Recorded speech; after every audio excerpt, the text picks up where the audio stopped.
ஒரு புக்கை உலகத்தில் இருக்க எல்லாருக்குமே பிடிக்குமா? அந்த மாதிரி ஆச்சரியப்பட வச்ச ஒரு புக்கு தான் வந்து மேன் கால்ட் ஓவ் அப்படின்னு சொல்லிட்டு ஃப்ரெட்ரிக் பேக்மேன் அப்படிங்கிற எழுதியிருப்பாரு. ஸோ இது வரைக்கும் நான் கேள்விப்பட்ட, நான் பார்த்த நிறைய பேருக்கு வந்து அந்த புக்கு வந்து பயங்கரமாக பிடிச்சிருக்கு அப்படின்னு சொல்லியிருக்காங்க. அதுமாதிரி நான் ரெக்கமெண்ட் பண்ண பல பேரும் வந்து வாவ் செம்மையான புக் அப்படின்னு சொன்னாங்க.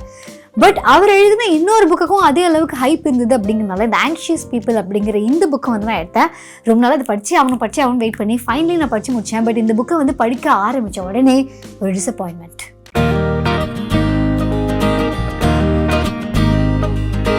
எடுத்தோடனே நிறைய கேரக்டர்ஸ் ஆக்சுவலி என்னன்னா மேன் கால்ட் ஓவ்ல வந்து அவர் எழுதும்போது நிறைய பேஜஸ் நம்ம படிக்க பயங்கரமாக சிரிப்போம்.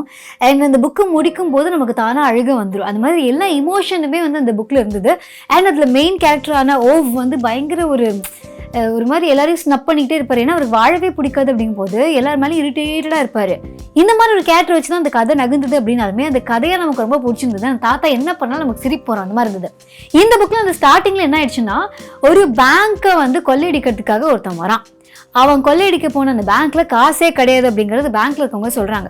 அதனால அவர் வந்து ஐயோ என்ன பண்ணுன்னு சொல்லிட்டு அங்கேருந்து ஓடும்போது வெளியில போலீஸ்காரன் சத்தம் கேட்டோடனே குடுகுடுன்னு பக்கத்துல இருக்க ஒரு அப்பார்ட்மெண்ட்டுக்கு போயிடுறாங்க. அந்த அப்பார்ட்மெண்ட்ல வந்து அந்த அப்பார்ட்மெண்ட்டை வாடகைக்கு விற்கிறதுக்கு காமிக்கிறதுக்காக வந்து நிறைய பேருக்கு வந்து ஒரு ரியல் எஸ்டேட் புரோக்கர் வந்து காமிச்சிட்டு இருக்காங்க. ஸோ இந்த இடத்துல இருக்க நிறைய பேரும் இந்த மாதிரி ஒரு கன்னோட ஒருத்தர் வராரு அப்படின்னு இப்படி பயந்து அப்படியே ஆச்சரியமா பாக்குறாங்க. ஸோ இந்த பேங்க் ராபர் ஃபைனலி இத்தனை பேர் இருக்க ஒரு இடத்துக்கு வந்தோடனே அது டெட் எண்ட் அப்படிங்கிறனால அங்கே ஸ்டக் ஆகி நின்றுறான்.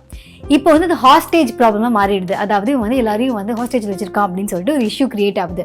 ஸோ இங்கேருந்து எப்படி இந்த பேங்க் ராபர் தப்பிச்சு போகிறான், இவன் யார் என்ன, இந்த மீதி இருக்கிற கேரக்டர்ஸ்லாம் யார் அப்படிங்கிறதான் இந்த புக்கில் இருக்குது. ஸோ இந்த சுச்சுவேஷனை ஹேண்டில் பண்ணுறதுக்காக ஒரு ரெண்டு போலீஸ் ஆக்சுவலி இவங்க யாருன்னா ஒரு அப்பாவும் பையனும், ஜாக் அண்ட் ஜிம் அப்படின்னு சொல்லிட்டு 2 கேரக்டர்ஸ். ஸோ இவங்க எல்லாம் சேர்ந்து இது எப்படி இன்வெஸ்டிகேட் பண்ணுறாங்க அப்படிங்கிறது அந்த புக்கில் இருக்க ஒரு கதை. என்னன்னா, ஒரு பேங்க் ராபரிக்கு அன்பிளான்டாக வர ஒரு ராபர் எப்படி வந்து திருடனே தெரியாமல் ஒரு ராபரி பண்ணுறதுக்கு ஒருத்தவங்க வந்தாங்கன்னா அந்த சுச்சுவேஷன் எப்படி இருக்கும் அப்படிங்கிறத ஹியூமரஸாக கொண்டு போயிருக்காங்க. இனிஷியலி வந்து இது படிக்கும்போது ப்ளீஸ்டா அப்படிங்கிற மாதிரி இருந்தது. ஏன்னா இந்த பேங்க் ராபரியிலேருந்து எல்லாரையுமே அந்த ஹாஸ்டேஜ்னு சொல்கிறாங்கல்ல, அவங்க எல்லாத்தையுமே ஒரு பாயிண்ட்ல இந்த போலீஸ்க்கு 2 பேர் சேர்ந்து ஃபைனலி காப்பாற்றி வெளில கூட்டு வரும்போது பார்த்தா அந்த ராபரை காணாமல் போயிருப்பார். ஸோ இப்போ இவங்களை வச்சு தான் அவர் யார் என்னன்னு கண்டுபிடிக்கணும் அப்படிங்கிறனால ஒரு இன்வெஸ்டிகேஷன் நடக்கும். இவங்களை வந்து இன்வெஸ்டிகேஷன் ரூமில் அப்பாவும் பையனும் மாற்றி கேள்வி கேட்கும்போது எல்லாரும் ஸ்டூப்பிடாக பிஹேவ் பண்ணுவாங்க. ஸோ அதனால் இனிஷியலாக படிக்கும்போது ரொம்ப கஷ்டமாக இருந்தது. என்னடா இது, இப்படி ஒரு கதையை ஏண்டா கொடுத்தீங்க, சே நான் எவ்வளோ பெரிய ஒரு எக்ஸ்பெக்டேஷன் வச்சுருந்தேன் அவங்க கிட்ட இருந்து அந்த மாதிரி வந்து எனக்கு ஃபீல் ஆச்சு. ஆனால் புக்கு முடியும் போது இந்த கதையை முதல்லேருந்து படிக்கணும் அப்படின்னு தோன்றதுக்கான காரணம் என்னன்னா, அதில் இருக்க ஒரு குட்டி விஷயம் கூட அந்த கேரக்டரைசேஷன் பக்காவாக அந்த எண்டு வரைக்கும் ட்ராவல் ஆகி ஏன் இவங்கெல்லாம் இப்படி பிஹேவ் பண்ணாங்க அப்படிங்கிறதுக்கான காரணமே பின்னாடி தான் தெரியுது. ஸோ இந்த ஹாஸ்டேஜில் இருக்க ஒவ்வொரு கேரக்டர் பற்றி ஒரு நிறைய இடத்துல இன்ட்ரடக்ஷன் கொடுத்துருக்காரு.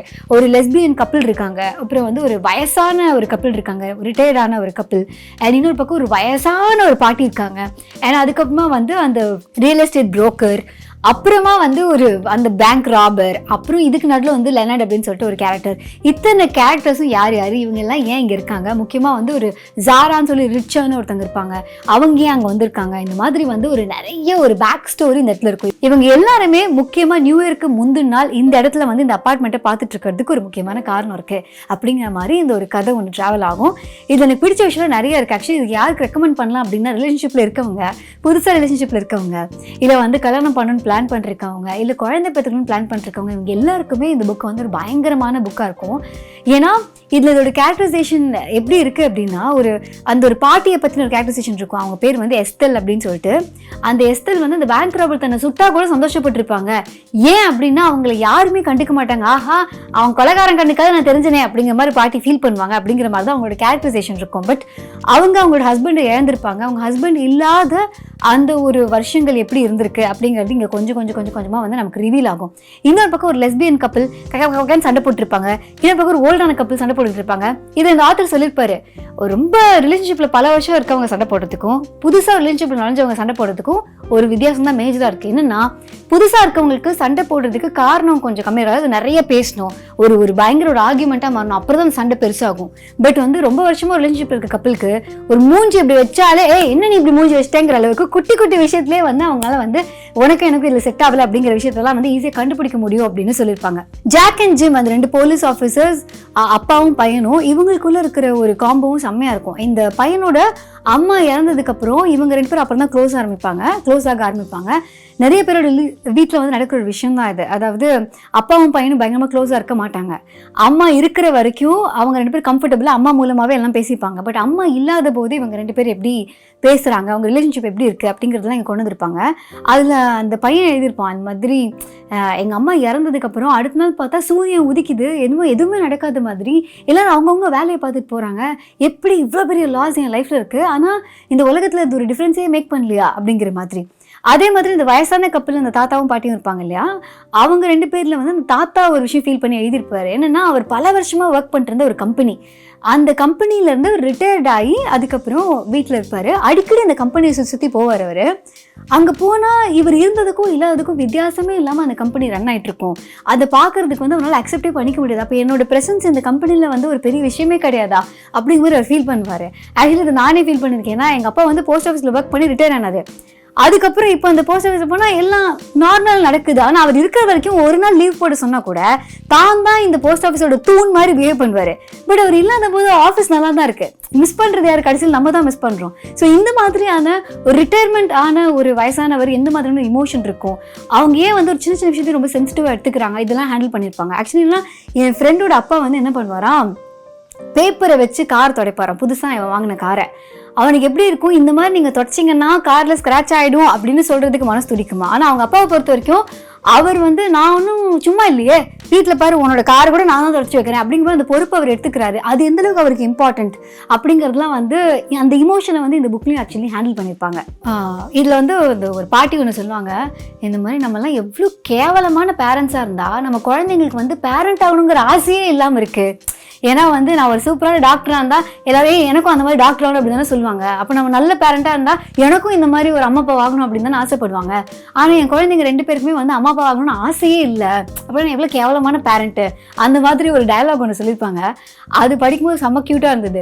அப்புறம் இந்த பாட்டி சொல்லுவாங்க, இந்த மாதிரி என் ஹஸ்பண்டுக்கு மட்டும் பேர குழந்தைங்க இருந்தாங்கன்னா அவர் வந்து பயங்கர ஹாப்பியாக இருப்பார், அவர் வந்து நீடாக ஃபீல் பண்ணுவார் அப்படிங்கிற மாதிரி சொல்லுவாங்க. அப்போ வந்து இந்த லெஸ்பியன் கப்பல் கேட்பாங்க, அது எப்படிங்க பேரன் பேத்தி இருந்தால் உங்கள் லைஃப் ஃபுல்ஃபில் ஆகிடுமா அப்படிங்கிற மாதிரி கேட்பாங்க.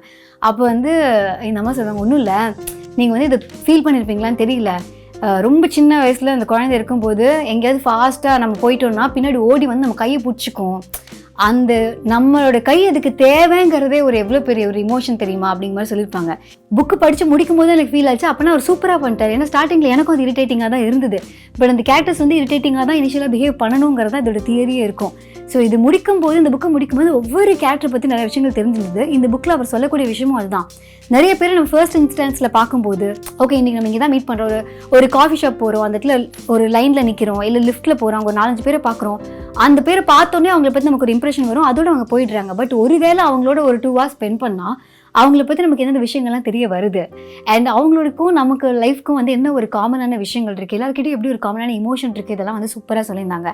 ஸோ இது வந்து நிறைய பேர் என்கிட்ட கேட்பாங்க, என் ஒய்ஃப் ப்ரெக்னெண்ட்டாக இருக்காங்க, இல்லை வந்து நான் ப்ரெக்னெண்ட்டாக இருக்கேன், எனக்கு வந்து ஏதாவது ஒரு புக் படிக்கணும்னா ஏதாவது புக் இருக்கா அப்படின்னு கேட்கும்போது, ஐ திங்க் இந்த புக் வந்து பயங்கர ஒரு பாசிட்டிவான புக். நான் மேன் கால்ட் ஓவும் அப்படி தான் ரெக்கமெண்ட் பண்ணியிருக்கேன். ஆங்ஷியஸ் பீப்புளும் வந்து equally too good. And human இமோஷனை எனக்கு தெரிஞ்சு ஃப்ரெட்ரிக் பேக்மேனை விட யார் பெட்டராக ஹாப்பியாக ரொம்ப ஒரு கஷ்டமான நம்மளை வந்து கஷ்டப்படுத்தாத ஒரு விஷயத்தில் வந்து எப்படி இந்த இமோஷனை கொண்டு வருதுங்கிறது ஐ திங்க் அவர் வந்து செம்மையான ஒரு ஆளுன்னு தான் நினைக்கிறேன். ஆனால் அவர் ஸ்வீடிஷில் எழுதியிருக்கிறது இங்கிலீஷில் ட்ரான்ஸ்லேட் பண்ணியிருக்காங்க. ஸோ இந்த புக் வந்து it is very very close to my heart. So இது யாருக்கு வேணாலும் நான் ரெக்கமெண்ட் பண்ணுவேன். இந்த புக் உங்களுக்கு வேணும் அப்படின்னா இதுக்கான லிங்க் கீழே இருக்குது, இதை நீங்கள் கிளிக் பண்ணி இந்த புக்கை நீங்கள் வாங்கி படிக்கலாம். ஸோ இந்த வீடியோ உங்களுக்கு பிடிச்சிருந்தா லைக் பண்ணுங்கள், கமெண்ட் பண்ணுங்கள், ஷேர் பண்ணுங்கள். மறக்காம த புக் ஷோக்கு சப்ஸ்கிரைப் பண்ணுங்கள். ஆர்ஜே அனன்யா என்ன Facebook, Instagram, Twitter link follow பண்ணலாம். அதே மாதிரி த புக் ஷோவையும் Facebook, Instagram, Twitter link follow பண்ணலாம். எங்கிட்ட ஏதாவது பெருசாக ஷேர் பண்ணணும்னு நினச்சிங்கன்னா arjananthi@thebookshop.in அப்படிங்கிற மெயில் ஐடிக்கு நீங்கள் மெயில் பண்ணலாம். இதே மாதிரி நிறைய புக்ஸ் இருக்கும்போது நீங்கள் ஏதாவது படித்து இந்த புக்கை நீங்கள் படிச்சே ஆகணும், அவ்வளோ ஒரு ஃபீல் குட் புக் அப்படின்னு ஏதாவது இருந்ததுன்னா அந்த புக்கையும் நீங்கள் எனக்கு சஜஸ்ட் பண்ணலாம். அண்ட் இந்த மாதிரி நான் என்ன புக்லாம் படிச்சிருக்கேன் அப்படிங்கிறது தெரிஞ்சுக்கிறதுக்கு குட்ரீட்ஸில் இந்த புக்லாம் படிச்சுட்டு இருக்கேன், படிக்கணும்னு ஆசைப்படுறேன் அப்படின்லாம் வந்து அங்கே அப்டேட் பண்ணிட்டே இருப்பேன். ஸோ அதுக்கான லிங்க்கும் கீழே இருக்குது, அதை கிளிக் பண்ணி நீங்கள் ஃபாலோ பண்ணலாம். இப்போ நான் பேசின விஷயங்கள்லாம் பார்க்க வேணாம், கேட்டால் மட்டும் போதும் அப்படின்னு நீங்கள் முடிவு பண்ணிட்டீங்க அப்படின்னா பாட்காஸ்ட்டில், அதாவது ஸ்பாட்டிஃபைல எக்ஸ்க்ளூசிவாக த புக் ஷோட பாட்காஸ்ட் இருக்குது, அதை நீங்கள் கேட்கலாம். ஓகே, அதுக்கான லிங்க்கும் கீழே இருக்குது. பாய்.